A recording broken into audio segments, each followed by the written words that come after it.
Welcome to this episode of the Esports Update. I am your host, Joshua Master, and today is February 27th, 2017, and let's just jump right into it. The first story I'm going to be talking about today may be a little bit of a long one, but it actually encompasses a story that I made in my video a couple days ago. Now, the E-League announced last week that it was going to be expanding its esports titles, and the first title they decided to pick up was actually going to be Street Fighter V. Now, with the announcement of the Street Fighter V E-League tournament, Capcom decided that once again it's going to revamp its 2017 World Cup Tour. Now, the first change they made to the 2017 Cup Tour was that there's only going to be 2 tournaments that 100% guarantee you a spot at the 2017 Cup Finals.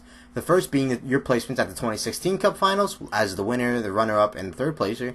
And the next tournament is actually a last chance qualifier that's going to be hosted the first day of the 2017 World Cup Finals. They also announced that there are going to be more online tournaments which allow you to earn points placed on the leaderboards, and the top 30 on the leaderboards from each region will actually be invited to the World Cup Tour Finals. Now, the last change that they mentioned was actually going to be region locking. If you compete in a tournament that's not your home region, you will not earn pro points or cup points on the leaderboards. So if you compete in America on a normal basis, but you decide to go over to Europe for like IEM or something, you will not earn region points for competing in that tournament. Although the Europeans will earn region points because they live there, obviously. Now, this is a little bit of a shake-up to the tour, but I actually think it's an improvement to the tour because it offers more online tournaments, so more opportunities for people to earn points and actually get invited to the World Cup tournament. The next story we're going to talk about is actually a story that broke headlines in 2011, and in my opinion was one of the leading reasons why Amazon was actually interested in purchasing Twitch.tv. But if you weren't paying attention back in 2011, you might have missed it. In 2011, Justin.tv, the parent company and the more prominent streaming service of Twitch.tv, was actually offering an additional revenue source for its streamers. The way this revenue source would work is that there would be an external link posted under your current stream where viewers can then click, which would take them to an external site, and at that external site they can then purchase whatever title you're streaming, and you as a streamer would receive an additional revenue source as percentage base of whatever games were sold. Now, this is potentially huge news because it is coming back in 2017 now that Amazon has purchased Twitch.tv, and could be potentially thousands of dollars in additional revenue for current streamers and actually current esports titles. Now, the 3 main esports titles are League of Legends, Counter-Strike, and Dota 2. Now, everyone knows that Dota 2 hosts the International, which has been the leading tournament in prize pool money over the past couple years, last year breaking 18 million. And the way they do this is through in-game sales of items. Now, Josh, you're thinking, how does this relate to what was actually announced? The question was actually hidden within an answer. The question asked during a Q&A segment during the Twitch.tv announcement was, what is the rev share to partner streamers? Now, the answer is, the standard agreement with partner streamers is 5% of the revenue generated from sales of games and in-game items that are purchased from their channel's page.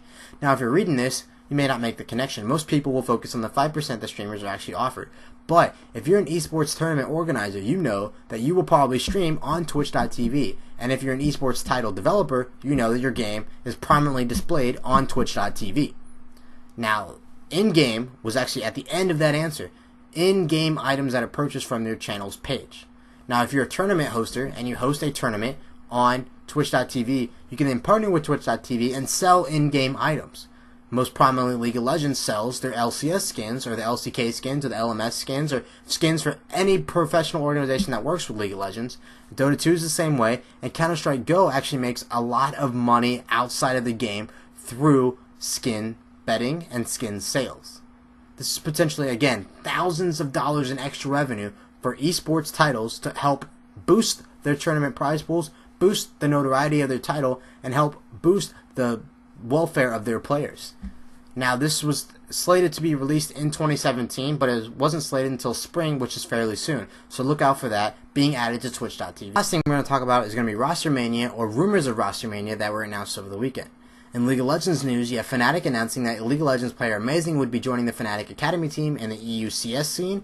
You also have Origin rumored to make roster changes, and then Team Liquid still holding tryouts for available positions on their team.